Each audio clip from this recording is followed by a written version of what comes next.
Predator 2 is your weekend movie. Forget the first one. This one is so over the top. Donald Glover loved making this film because he said it was the best time of his best fitness of his life. He was like in his early 40s.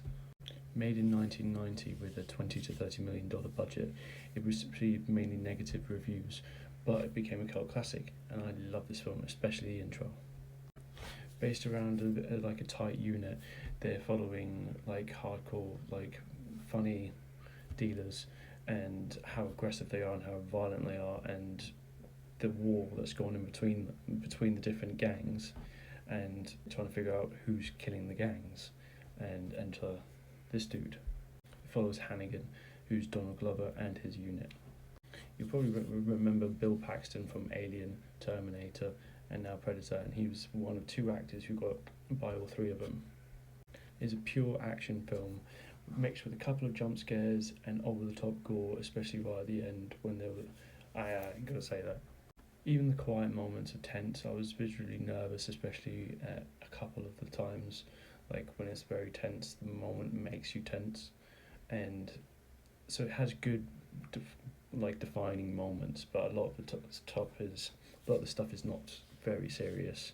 I feel like they tried to make it a bit cheesy and a bit funny in certain areas, like lots of stereotypes for all spectrum of people. It introduces a lot of new weapons, which is awesome.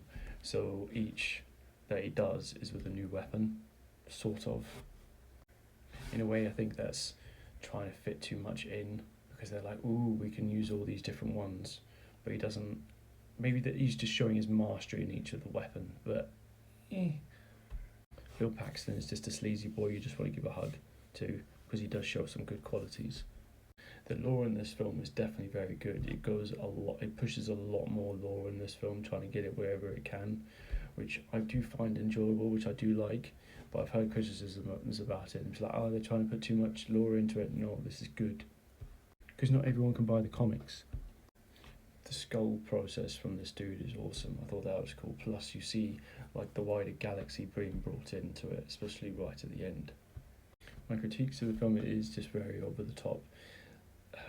I think it is a while between having to watch this between watching this film, because if you watch it too much, it's just, if you watch it way too often, I don't think you're going to enjoy it as much. I watched this. This is the first time I've watched it in years, but I loved it.